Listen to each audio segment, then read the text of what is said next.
اللہ وبرکاتہ۔ الحمدللہ رب العالمین والصلاة والسلام علی اشرف الانبیاء والمرسلین نبینا محمد وعلی آلہ واصحابہ اجمعین، اما بعد۔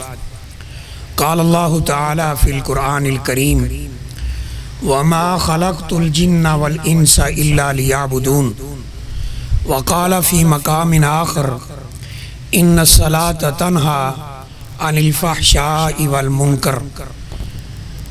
انتہائی قابل احترام بھائیوں، دوستوں، بزرگوں، الحمدللہ اللہ تعالیٰ کا ہم پر یہ بہت بڑا احسان ہے۔ یقین کریں کہ اس نے ہمیں مسلمان بنایا اور نبی اکرم صلی اللہ علیہ وسلم کی امت کے اندر پیدا فرمایا، اور یہ بھی اللہ تعالیٰ کا ہم پر بڑا احسان ہے کہ ہم گاہے بگاہے یہاں دین کی بات سننے سنانے کے لیے اکٹھے ہوتے ہیں۔ یہ بات میں کوئی صرف ایسے نہیں کر رہا، یہ مجلسیں ایسی مجلسیں ہیں کہ رسول کریم صلی اللہ علیہ وسلم نے فرمایا کہ جب دین کی بات ہوتی ہے اور وہاں لفظ استعمال کیے ہیں یتدارسون بینہم، جو عربی لینگویج سمجھتے ہیں بھائی وہ اچھی طرح جانتے ہیں کہ یتدارسون یہ باب مفعلہ ہے، یعنی ایک دوسرے سے دین سیکھنے سکھانے کے لیے اکٹھے ہوتے ہیں۔ تو ایسی مجلسوں کو اللہ تعالیٰ کی طرف سے غاشیتہم الرحمہ، اللہ کی رحمت ایسی مجلس کو ڈھانپ لیتی ہے۔ وحفتہم الملائکہ، اور فرشتے اسے اپنے پروں کے نیچے لے لیتے ہیں۔ تو الحمدللہ یہ جب بھی ہمیں تو آرڈر ہوتا ہے حاضر ہو جاتے ہیں۔ یہ اللہ تعالیٰ جزائے خیر دے کرنل صاحب کو بھی، باقی جتنے بھی احباب ساتھ اس معاملے میں تعاون فرماتے ہیں، اللہ تعالیٰ سب کو اس کا اجر عظیم عطا فرمائے۔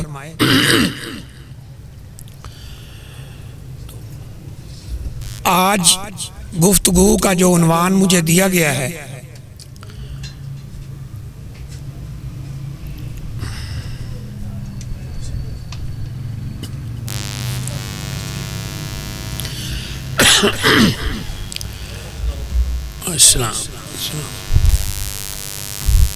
آج مجھے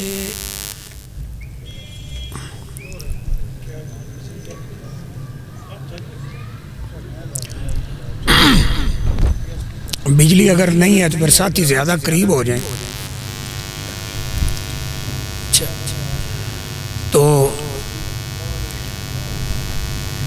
ذرا ادھر توجہ فرمائیں سارے بھائی۔ کرنل صاحب کی طرف سے مجھے یہ کہا گیا بڑا اچھا عنوان ہے، بہترین، کہ یہ جو ہم عبادات کرتے ہیں، نمازیں بھی پڑھ رہے ہیں، روزے بھی رکھ رہے ہیں، اور اپنی بساط کے مطابق صدقہ خیرات بھی کر رہے ہیں، زکوٰۃ بھی ادا کر رہے ہیں، دیگر بھی جو عبادات ہیں ان کا اہتمام کر رہے ہیں، لیکن ان عبادات کے ادا کرنے کے باوجود ہمارے کردار پر اس کا اثر کیوں نہیں ہو رہا؟ یعنی عبادات کرنے کے ساتھ ساتھ ہمارا کردار کیوں نہیں سنور رہا؟ یا دوسرے لفظوں میں یہ کہہ سکتے ہیں کہ عبادات کا اثر جو ہے وہ ہماری شخصیت کے اوپر، ہمارے کریکٹر کے اوپر، ہمارے کردار کے اوپر کیوں نہیں ہے؟ حالانکہ دیکھیں، میں نے جو آیت کریمہ پڑھی ہے شروع میں، اس میں اللہ فرما رہے ہیں کہ ان الصلاۃ تنہی عن الفحشاء والمنکر، کہ نماز تمہیں بے حیائی اور برائی کے کاموں سے روکتی ہے۔ اب ہم نمازیں بھی پڑھے جا رہے ہیں اور جو دل میں آتا ہے وہ بھی ماشاءاللہ کیے جا رہے ہیں، تو کردار کے اوپر اثر کیوں نہیں نظر آ رہا؟ اس کی وجہ کیا ہے؟ بہت اہم عنوان ہے، تو کیونکہ اس کو بڑی تفصیل سے بیان کرنا تو تھوڑے سے وقت میں ممکن نہیں، میں ایک ٹو دی پوائنٹ اشارتاً بات کرتا ہوں کہ دیکھیے میرے بھائیوں، دوستوں، بزرگوں، ہر عبادت جو ہے نا، ہر عبادت اس کا ایک پوائنٹ ہے ظاہری طور پر اور ایک ہے باطنی طور پر۔ یا سادہ لفظوں میں یہ کہہ لیں ہر عبادت کا ظاہر بھی ہے اور ہر عبادت کا باطن بھی. تھوڑا سا اگر ناراض نہ ہو تو میرے ساتھ بولیں گے. ہر عبادت کا ظاہر بھی ہے اور ہر عبادت کا باطن بھی. شریعت نے ان دونوں کو اچھے طریقے سے ادا کرنے کا حکم دیا ہے. ہمارے اندر فالٹ کیا ہے کہ نہ ہی تو ہم عبادت کے ظاہر کو پوری طرح ادا کرتے ہیں اور نہ ہی عبادت کے باطن کو ہم سنوارتے ہیں، جس کا لازمی نتیجہ یہ ہوتا ہے کہ ہم عبادات بھی کیے جا رہے ہیں اور ان عبادات کا اثر وہ ہمارے کردار کے اوپر، کریکٹر کے اوپر، شخصیت کے اوپر نظر نہیں آتا. دیکھیے سب سے پہلے تو یہ کہ عبادات کا ظاہر کیا ہے. عبادات ایک بہت بڑا دائرہ ہے، ان میں سے ایک ہم لیتے ہیں سب سے اہم عبادت، وہ ہے نماز. نماز کا ظاہر کیا ہے؟ قیام، سجود، رکوع، تشہد، یہ عبادات کا ظاہر ہے. یعنی قیام ہے، اس میں اللہ اکبر ہے، تکبیر، قیام، سجود، رکوع، تشہد، یہ عبادات یعنی ان میں سے ایک نماز ان چیزوں کا نام ہے. اس لیے اگر آپ عربی میں عبادت کی تعریف یا نماز کی دیکھیں تو کیا ہے کہ عبادت مخصوصۃ، یہ ایک مخصوص عبادت کا نام ہے نماز، اور یہ پڑھی جاتی ہے فی وقت مخصوص، خاص وقت کے اندر، بے حرکات مخصوصہ، خاص حرکات کی بنیاد پر یہ نماز پوری ہوتی ہے. یعنی اس میں نماز قیام ہے کھڑے ہو کر، رکوع ہے جسم کو آدھا جھکا کر، سجود ہے جسم کو پورا جھکا کر زمین پر ماتھا رکھ کر سجدہ کرنا ہے. یہ عبادات کی ظاہری چیزیں ہیں. بات واضح، یہ عبادات کی ظاہری چیزیں ہیں. یہ قیام ہو گیا، سجدہ ہو گیا، رکوع، یہ ظاہری چیزیں. کچھ چیزیں ہیں باطنی جو ہمیں نظر نہیں آتی، باطنی ہیں. یہاں مثلا رکوع ہے ظاہری، تو باطنی ہے خشوع، کہ جب ہم نماز پڑھیں تو پورے خشوع خضوع کے ساتھ اللہ تعالیٰ کا خوف دل میں رکھ کر اس عبادت کو ادا کریں. تو جیسے ظاہری طور پہ اس کو ٹھیک طرح ادا کرنا ہے، ایسے باطنی طور پر بھی اس کو ٹھیک طرح ادا کرنا ہے. اب دیکھیں ایک مثال نماز کی کہ ظاہری جو اس کے پوائنٹ ہیں ان کی کتنی اہمیت ہے. رسول کریم صلی اللہ علیہ وسلم تشریف فرما ہے، مشہور ترین حدیث ہے. آپ نماز پڑھا کر بیٹھے ہیں مسجد نبوی میں، ایک آدمی لیٹ آیا ہے نماز پر، اس نے نماز پڑھی اور نماز پڑھ کر نبی صلی اللہ علیہ وسلم کی مجلس میں آیا اور کہا السلام علیکم ورحمۃ اللہ وبرکاتہ. نبی کریم صلی اللہ علیہ وسلم نے فرمایا وعلیکم السلام ورحمۃ اللہ وبرکاتہ ارجع فصلی فانک لم تصلی. یہ بڑی اہم بات ہے. ارجع فصلی فانک لم تصلی، جاؤ نماز پڑھو، تو نے نماز نہیں پڑھی. حالانکہ یہ کیا کر کے آیا ہے؟ بولے نا تھوڑا سا. اور کون سی مسجد ہے؟ مسجد نبوی. اور کون سا زمانہ ہے؟ عہد رسالت، نبی اکرم صلی اللہ علیہ وسلم کا زمانہ ہے، مدینہ کا رہنے والا ہے، صحابی رسول ہے، یعنی کلمہ پڑھ چکا ہے، نماز پڑھنے آیا ہے اور نبی صلی اللہ علیہ وسلم اس کو دیکھ رہے ہیں. نماز پڑھ کے آ کے سلام بلاتا ہے، آپ جواب دے کر کہتے ہیں ارجع فصلی فانک لم تصلی، جاؤ نماز پڑھو، تو نے نماز نہیں پڑھی. یہ دوبارہ جاتا ہے، نماز پڑھ کے آ کر پھر سلام کرتا ہے، جواب دے کر رسول کریم پھر فرماتے ہیں صلی اللہ علیہ وسلم ارجع فصلی فانک لم تصلی، جاؤ نماز پڑھو، تو نے نماز نہیں پڑھی. تیسری دفعہ ایسے ہوتا ہے، اللہ اکبر. پھر یہ آ کر پتہ ہے کیا کہتا ہے؟ اللہ کے رسول صلی اللہ علیہ وسلم مجھے جس طرح آتی تھی نا میں نے پڑھ لی، ایک دفعہ پڑھی، دو دفعہ، تین دفعہ. آپ فرما رہے ہیں نہیں پڑھی. تو میں نے جس طرح مجھے آتی تھی پڑھ لی، اب آپ بتائیے کہ جو معیار آپ دینا چاہ رہے ہیں وہ کیا ہے تاکہ میں اس کے مطابق نماز ادا کروں۔ اب دیکھیے ادھر ذرا میری طرف توجہ رکھیں نا جی، لوگ تو دیکھتے رہتے ہیں لوگوں۔ نبی اکرم صلی اللہ علیہ وسلم نے فرمایا جب تو نماز شروع کرے اور قیام میں کھڑا ہو تو قیام آرام کے ساتھ کر، حتیٰ تطمئن، حتیٰ کہ تو قیام کے اندر مطمئن ہو کر کھڑا ہو جائے، اور پھر جب تو رکوع کرے تو رکوع بھی اطمینان کے ساتھ کر، آرام کے ساتھ، سجدہ آرام کے ساتھ کر۔ پھر آپ نے ایک اوور حال سا لفظ بولا، آپ نے فرمایا اپنی پوری نماز اس طرح ادا کرو ورنہ تیری نماز جو ہے وہ نماز ہی نہیں ہے۔ ایک بات تو یہ ہے ظاہری طور پر ہماری عبادات کے اندر ظاہری طور پر ہی نقص ہے کہ ہم اس کو پورا نہیں کرتے، اس لیے ان کا اثر ہماری شخصیت پہ کوئی نہیں ہوتا۔ مجھے یاد ہے، یقین کریں یہ سمپل سی باتیں ہیں، ایک دفعہ ہم سفر میں تھے تو پتوکی کے قریب پہنچے، اور آپ جانتے ہیں یہاں سے ٹھوکر نیاز بیگ سے پتوکی کا سفر زیادہ سے زیادہ 1 گھنٹے کا ہوگا۔ تو مغرب کی نماز کا وقت ہو گیا، اذان ہوگی۔ اب وہ 2 بھائی بیٹھے تھے میرے قریب ہی، انہوں نے اس کو کنڈکٹر کو کہا کہ جی گاڑی روکو، ہم نے نماز پڑھنا ہے۔ یہ میں ایک سمپل مثال ابھی اس وقت کی دے رہا ہوں کہ جی ہم نے نماز پڑھنا ہے۔ اب آپ کو پتا ہے گاڑیوں والے بھی عجیب مسلمان ہیں، سواری کے لیے 10 منٹ رکے رہیں گے، آجو جی آجو آجو کھڑے ہیں آسی، لیکن نماز کے لیے 5 منٹ بھی رکنے کے لیے تیار نہیں ہے۔ اب وہ کنڈکٹر کہہ رہا ہے جی کوئی ٹائم نہیں ہے گا ساڑھے کو، وہ کہہ رہے ہیں ہم نے نماز پڑھنی ہے۔ اب یہ جو نا جھگڑا سا ہو رہا ہے۔ میں نے انہیں کہا یقین کریں، میں نے کہا بھائی بات یہ ہے کنڈکٹر اگر نہیں بس روک رہا تو پریشان ہونے کی ضرورت نہیں ہے، ہم سفر میں ہیں، اور سفر میں 2 نمازیں رات کی مغرب اور عشاء اکٹھی ہو جاتی ہے، اور 2 دن کی اکٹھی ہو جاتی ہیں ظہر اور عصر۔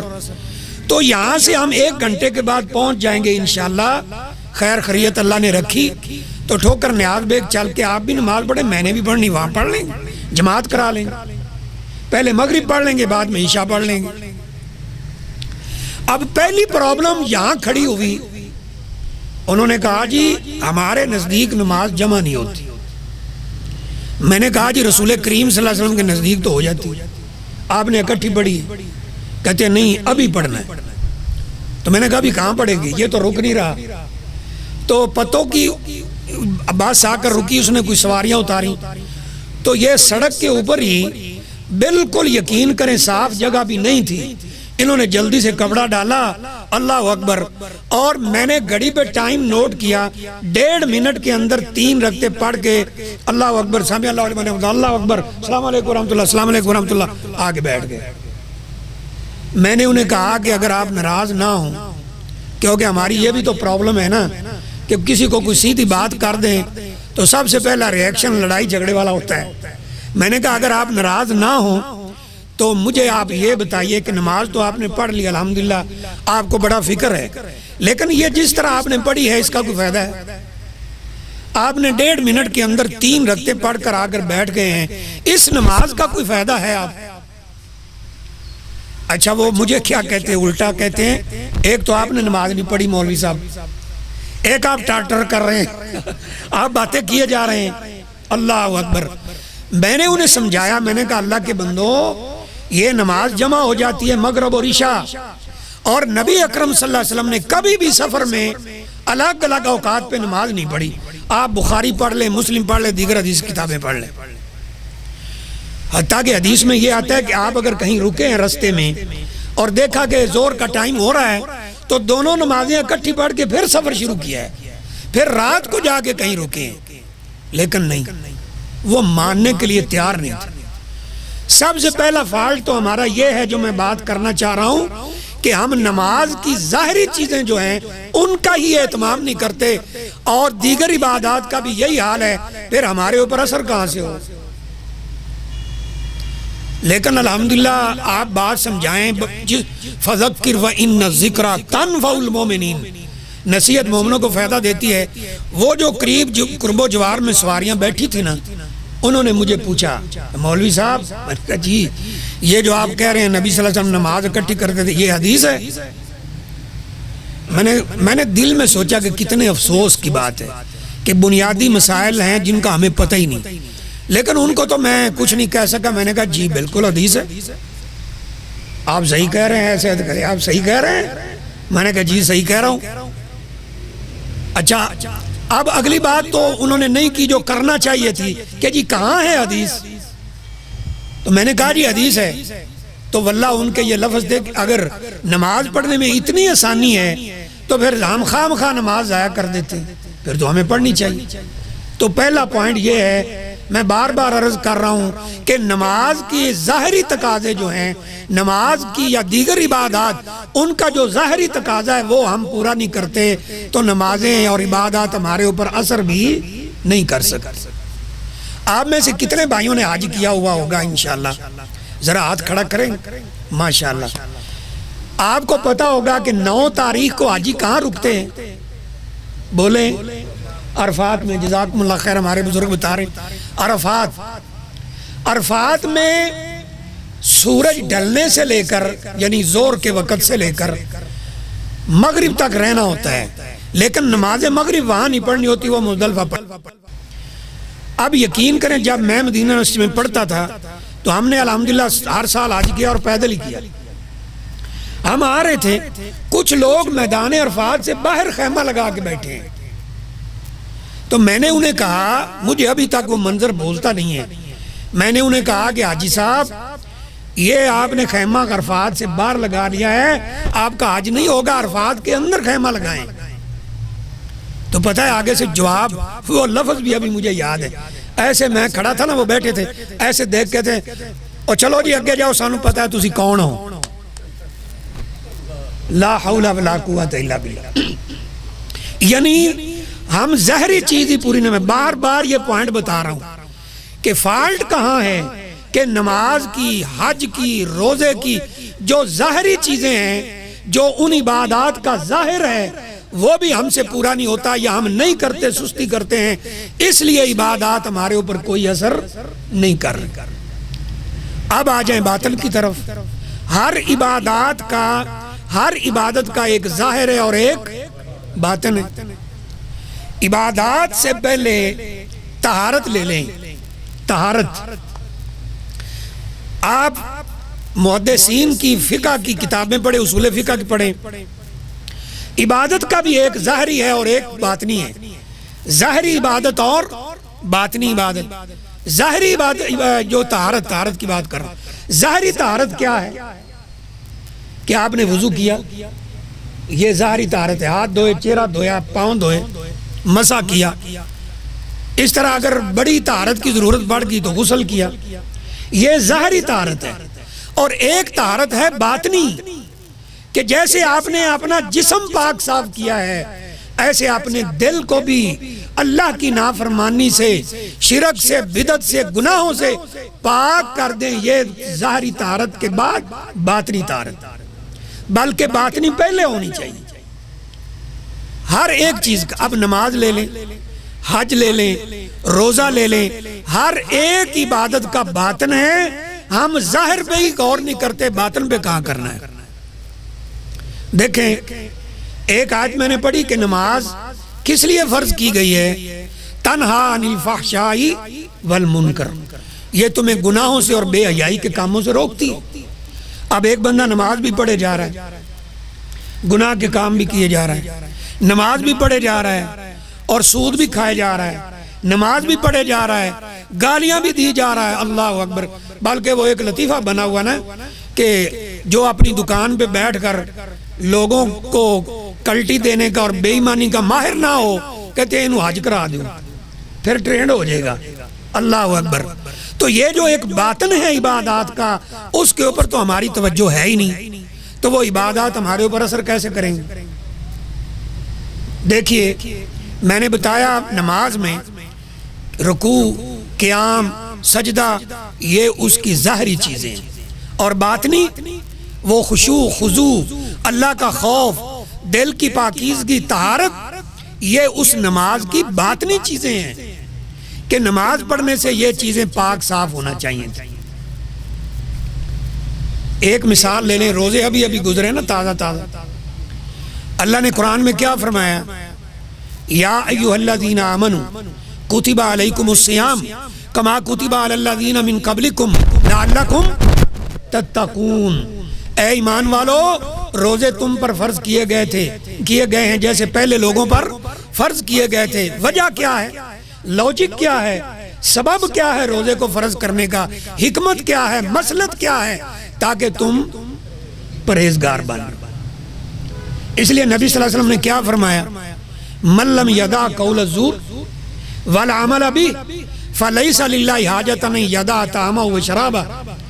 جو روزہ رکھ کر برا کام یا بری بات نہ چھوڑے، فلیس للہ حاجۃ ان یدع طعامہ وشرابہ، اللہ کو کوئی ضرورت نہیں ہے کہ وہ بھوکا پیاسا پھرتا رہے۔ دیکھیں نا میرے بھائی، حیرت کی بات نہیں ہے، صبح سے لے کر شام تک ہم دودھ نہیں پیتے۔ دودھ حرام ہے کہ حلال؟ حلال۔ کھانا نہیں کھاتے، روٹی نہیں کھاتے، چاول نہیں کھاتے، مچھلی نہیں کھاتے۔ پیاس بھی لگی ہو تو جناب دکان پہ جا کے پیپسی نہیں لیتے، پانی کی بوتل نہیں لیتے۔ کیوں؟ ہم کہتے جی میرا روزہ ہے۔ تو جو حلال چیزیں تھیں وہ ہم نے چھوڑ دی۔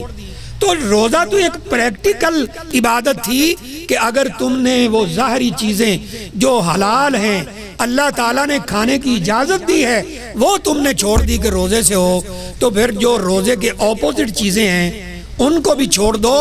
اگر کھانے پینے سے روک گئے ہو تو جھوٹ سے بھی روک جاؤ، اگر کھانے پینے سے روک گئے سود کھانے سے رک جاؤ، اگر کھانے پینے کی چیزوں سے رک گئے ہو تو ایک دوسرے کے ساتھ یہ ہوٹنگ اور اس طرح کی باتوں سے رک جاؤ۔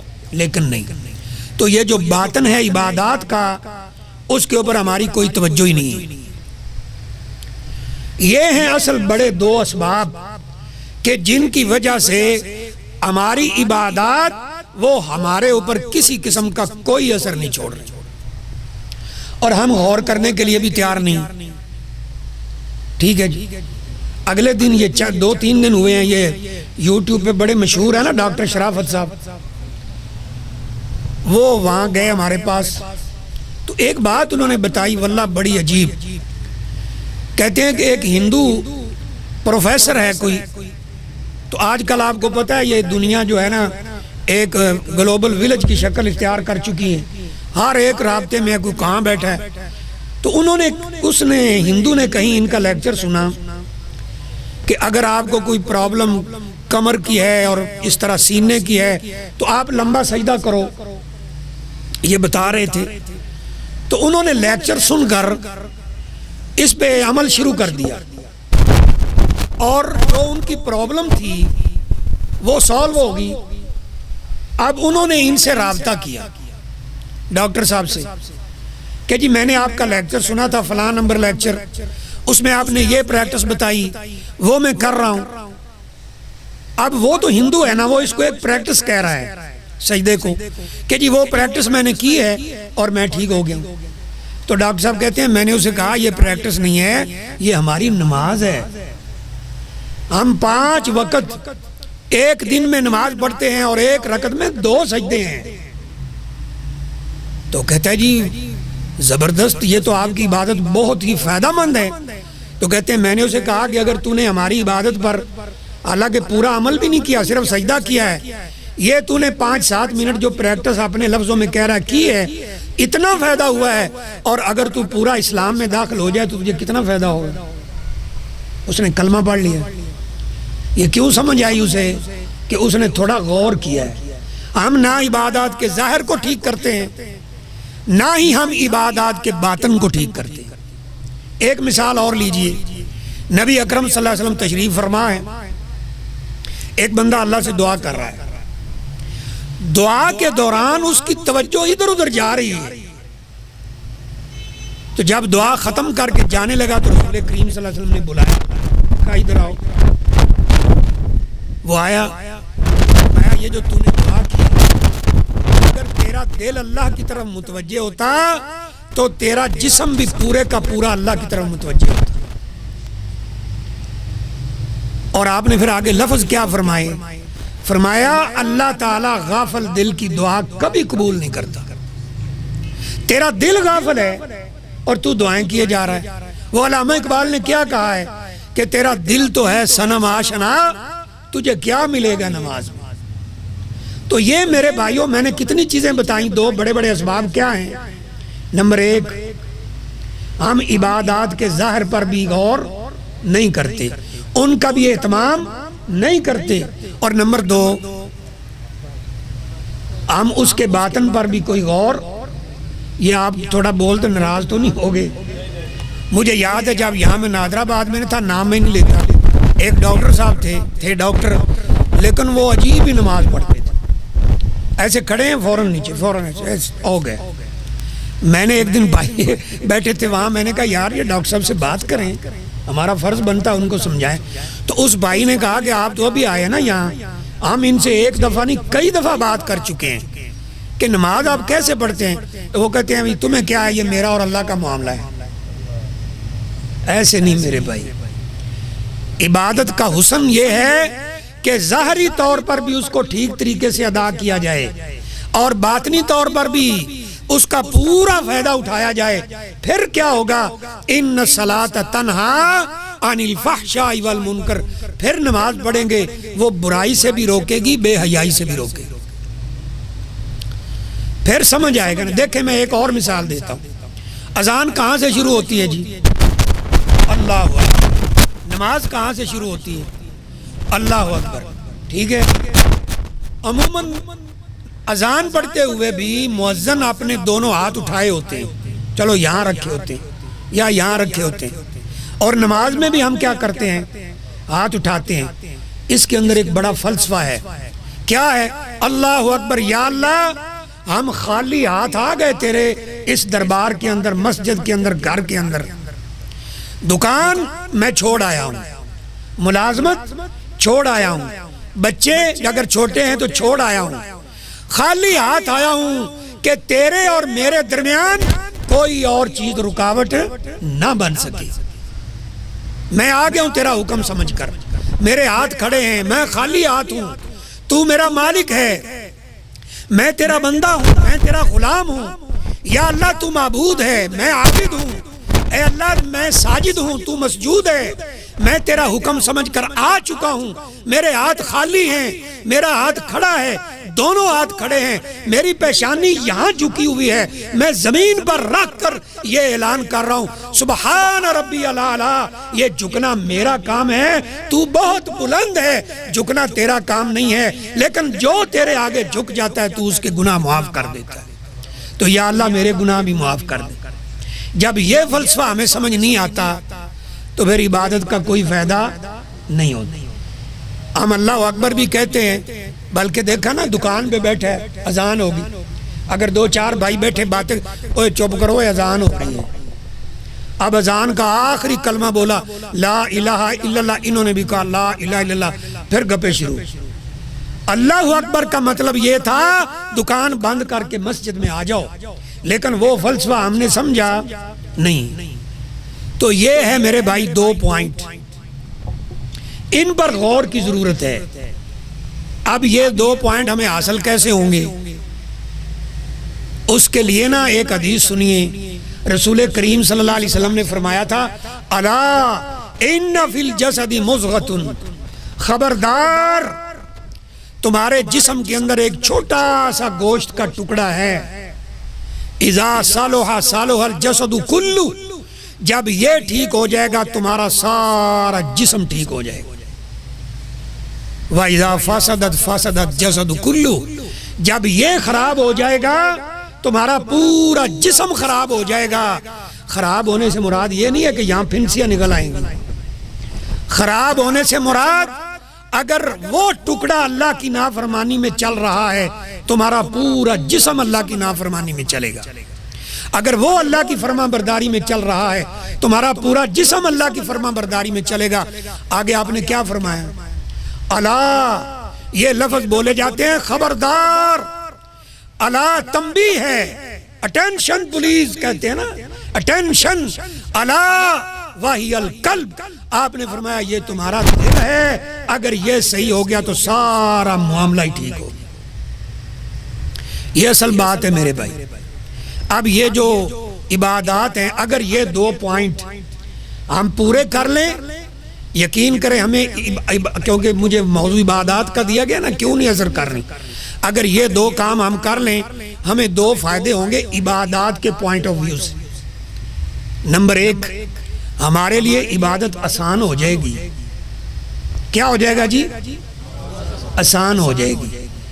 اب یہ ہوتا ہے نا، مولوی صاحب نے چھوٹی سی صورت کی بجائے کوئی تھوڑی سی لمبی صورت پڑھ دی، بس پھر ہم مولوی صاحب کو کہتے ہیں مولوی تینوں تو کام کوئی نہیں، تو نمازاں پڑھانیاں نے تے اسی دکان بھی چلانی ہے، ایسے ہے کہ نہیں؟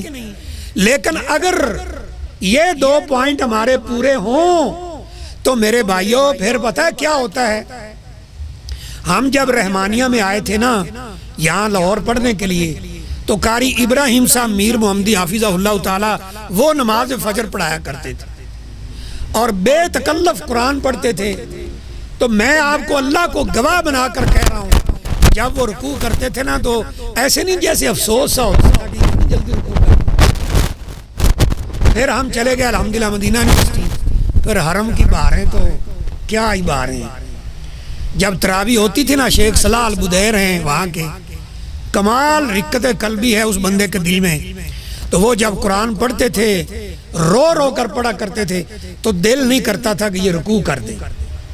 پہلا کام کیا ہوگا؟ عبادت ہمارے لیے آسان ہو جائے گی۔ بولے میرے بھائی، کب آسان ہوگی؟ جب یہ دونوں پوائنٹ پورے کر لیں گے، ظاہری اور باطنی، عبادت آسان ہو جائے گی ہمارے لیے۔ ایک مثال لیں، مجھے یاد ہے جب ہم یہاں لاہور میں تھے نا تو رحمانیہ کی جو مسجد ہے اس کی بائیں سائیڈ جو تھی نا مسجد کی صحن کی، وہاں دھوپ آ جاتی تھی تھوڑی سی زور کی نماز میں، تو طلبہ جو ہیں اسٹوڈنٹس، حالانکہ دین کے اسٹوڈنٹ ہیں، وہ وہاں کھڑے نہیں ہوتے تھے، نماز پڑھاتے تھے زور کی۔ مولانا عبدالسلام صاحب وہ تھوڑی سی لمبی پڑھاتے تھے، 11-12 منٹ کی، عام 7-8 منٹ کی ہوتی ہے، آپ کو پتہ ہے، تو وہ کھڑے نہیں ہوتے تھے وہاں کہ جی یہاں دھوپ ہے، ٹھیک ہے بھائی۔ انہی دنوں میں یہ کرکٹ کے جو ہوتے ہیں ورلڈ کپ میچ یہ ہو گئے، اپنا اپنا مزاج ہے نا، مجھے تو اتنا شوق ہے، اتنا چھوڑ کے 0% بھی کوئی نہیں دیکھ رہے ہیں، بعض لوگوں کو ہے۔ اب وہ کرکٹ کے میچ شروع ہوئے، جامعہ میں تو ٹی وی وغیرہ تھا نہیں کہ وہاں دیکھ لیتے بیٹھ کر، تو اب زور کے بعد سارے لڑکے آرام کرتے ہیں۔ مجھے استاد محترم نے بھیجا، کوئی مہمان آئے تھے کہ جاؤ ہوٹل سے کھانا لے آؤ، تو میں ہوٹل پہ گیا کھانا لینے کے لیے، کشمیری ہوٹل وہاں برکت مارکیٹ میں، تو کتنے ہی لڑکے کھڑے ہیں میچ دیکھ رہے ہیں، ہوٹل والوں نے ٹی وی لگایا، سارے دھوپ کے اندر کھڑے ہو کے میچ دیکھ رہے ہیں۔ اور کم سے کم میچ پہ کتنا ٹائم لگتا ہے جی آپ بتائیں؟ کوئی گھنٹہ لگ جاتا ہے نا، تو گھنٹہ پورا کھڑے ہیں بڑے خشوع خضوع کے ساتھ، جو نماز میں کھڑا ہونا چاہیے تھا۔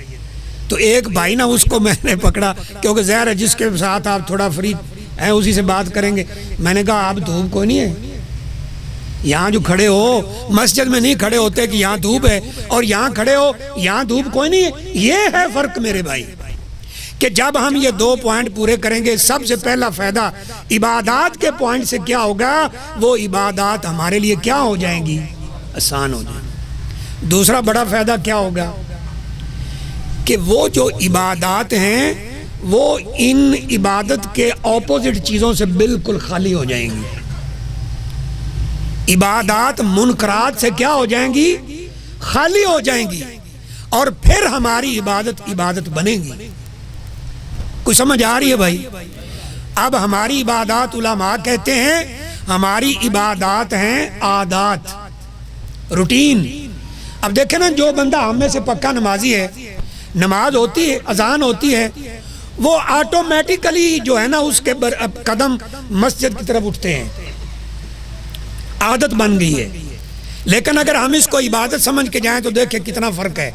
نبی صلی اللہ علیہ وسلم نے فرمایا، جس بندے نے گھر میں طہارت حاصل کی، یہ غور سے سنیے گا، یعنی وضو کیا گھر میں اور پھر مسجد کی طرف چلا اس نیت سے کہ میں نے نماز کا ثواب لینا ہے، پھر اس نے نماز پڑھی، آگے لفظ کیا ہے؟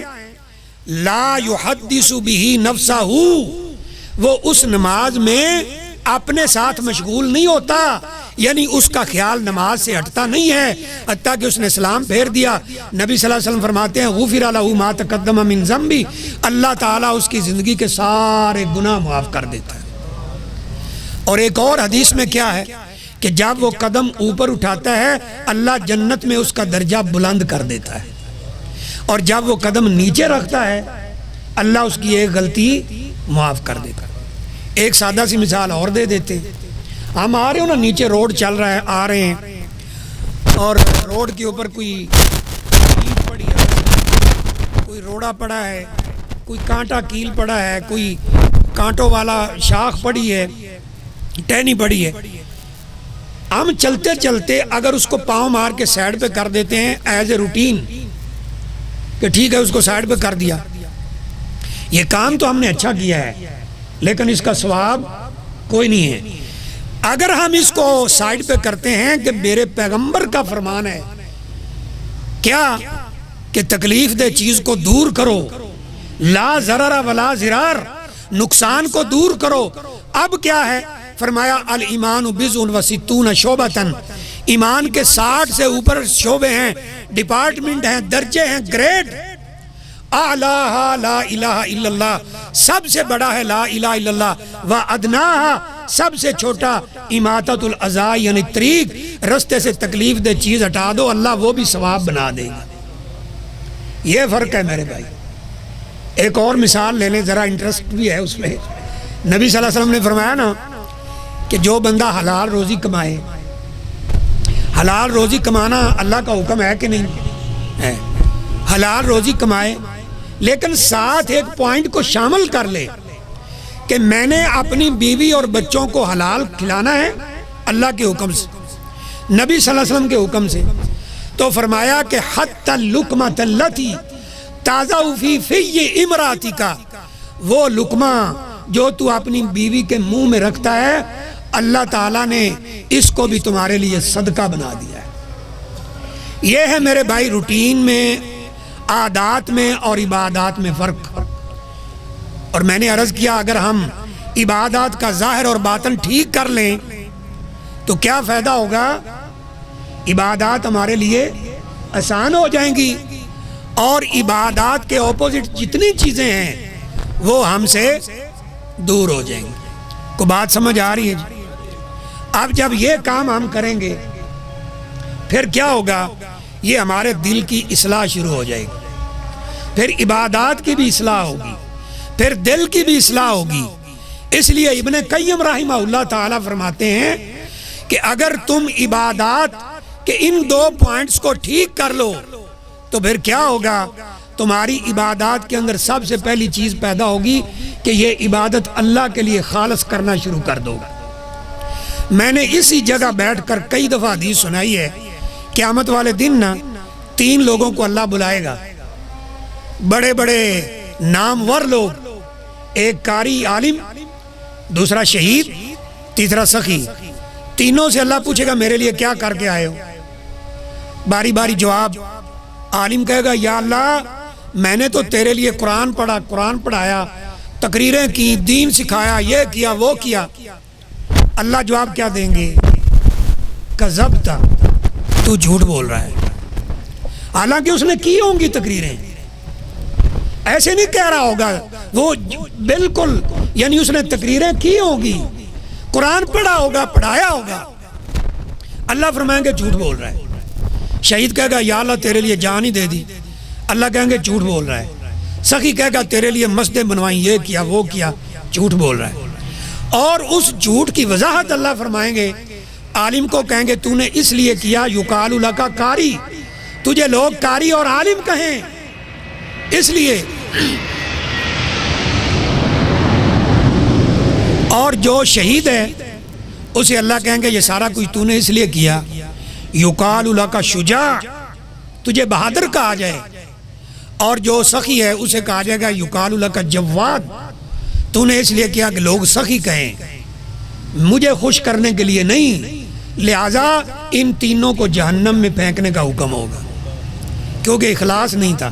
ابن قیم فرماتے ہیں عبادات میں یہ دونوں چیزیں کر کے دیکھو، آٹومیٹیکلی تمہارے دل کے اندر اخلاص پیدا ہو جائے گا۔ نمبر 2، اگر یہ جذبہ پیدا ہو گیا تو تمہاری عبادات سنت کے مطابق ہو جائیں گی۔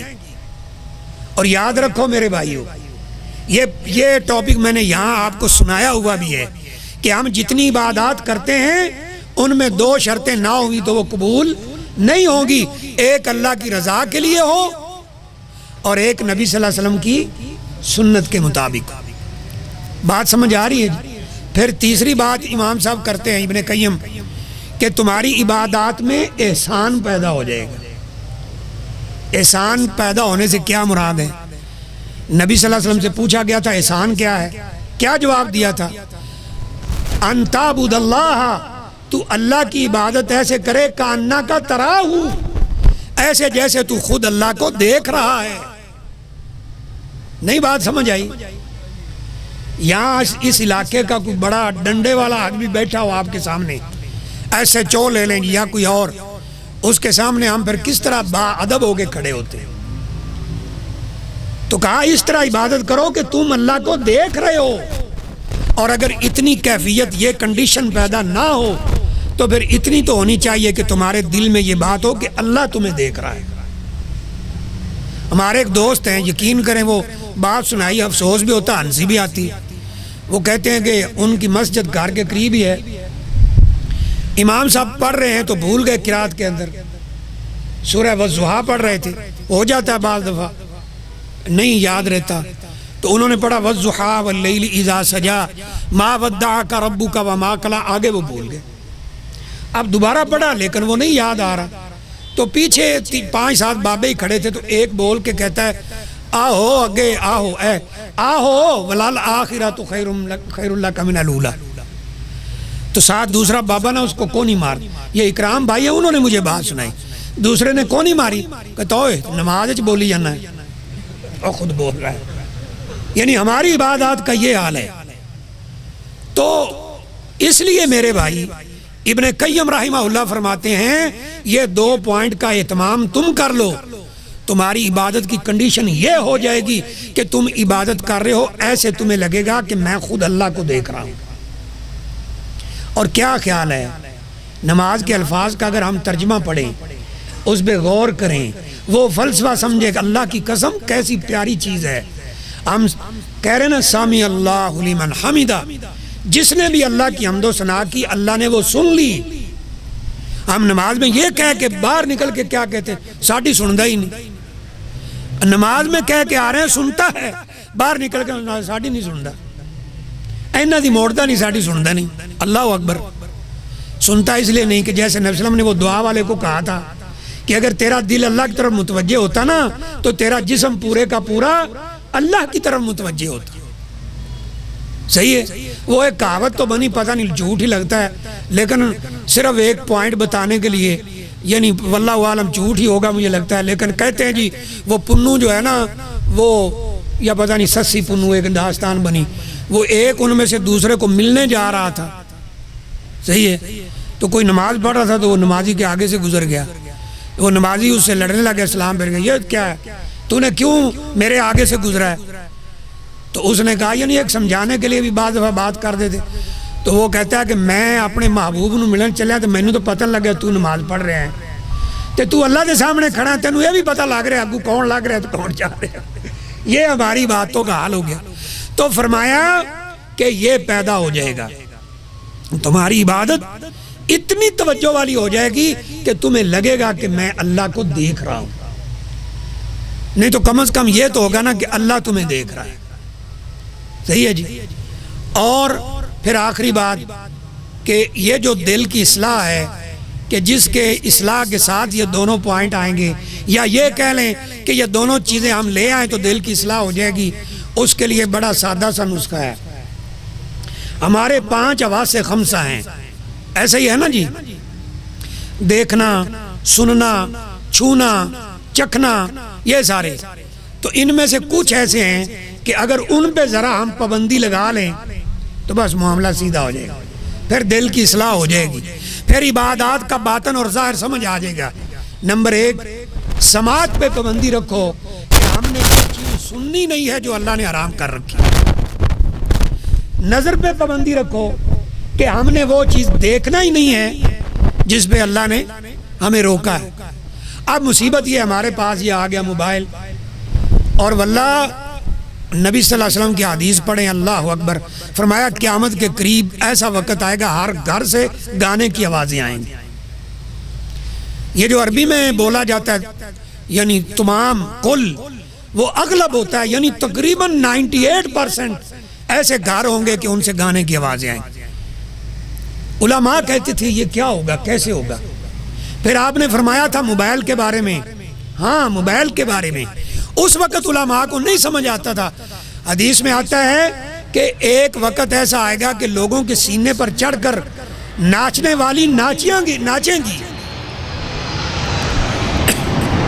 یعنی جسے ہم اپنی اصطلاح میں طوائف کہتے ہیں, وہ سینے پہ.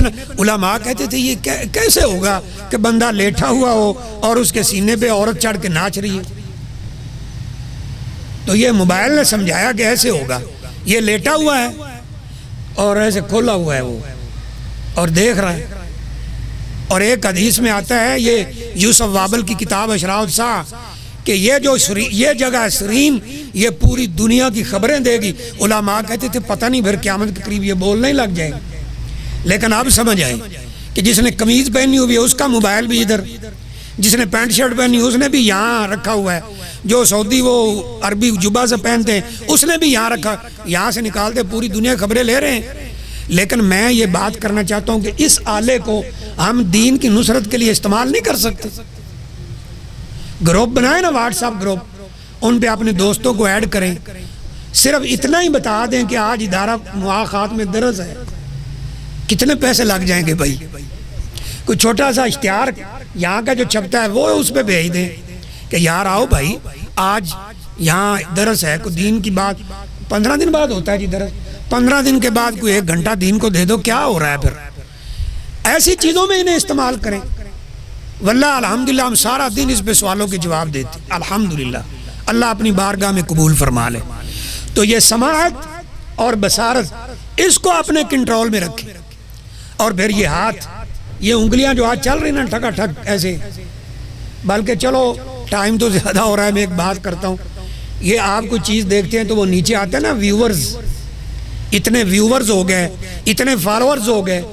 یہ اللہ کے ہاں ویورز کی کیٹاگری بن رہی ہے کہ یہ وہ ویورز ہیں جو تلاوتیں سنا کرتے تھے, یہ وہ ویورز ہیں جو نماز کا طریقہ دیکھا کرتے تھے موبائل, یہ وہ ویورز ہیں جو اچھی اچھی باتیں سنا کرتے تھے, اور یہ وہ ہیں جو ڈانس دیکھا کرتے. یہ بن رہی ہے کیٹاگری پوری. آج چوری ہو جائے تو کہتے ہیں جی وہ سی ٹی وی کیمرے دیکھو کیا کون آیا تھا کون گیا, یہ سارا ریکارڈ ہو رہا ہے. تو اس آلے کو دین کی نصرت کے لیے استعمال کریں. ان تنصر اللہ ینصرکم, اللہ کے دین کی تم نصرت کرو اللہ تمہاری نصرت کرے. اسی طرح یہ جو انسان کی ایک شہوت کا مسئلہ, شرمگاہ کا ذکر کیا نبی صلی اللہ علیہ وسلم, اس کو کنٹرول میں رکھیں. فرمایا جو بندہ زبان اور شرمگاہ کی حفاظت کی ضمانت دے دے, میں محمد صلی اللہ علیہ وسلم جنت کی ضمانت دیتا ہوں. تو یہ ہے, اللہ تعالیٰ سے دعا ہے اللہ مجھے بھی آپ کو بھی عمل کی توفیق عطا فرمائے. جو میرے ذمہ تھا, جتنی مجھے کوئی عقل سمجھ بوجھ تھی, میں نے چند چیزیں آپ کے سامنے عرض کر دی ہیں. اللہ تعالیٰ ہمارا بیٹھنا اپنی بارگاہ میں قبول فرمائے, اور اللہ تعالیٰ تمام منتظمین کو معاونین کو جزائے خیر عطا فرمائے. کسی بھائی کا کوئی سوال ہے چند منٹ کے لیے؟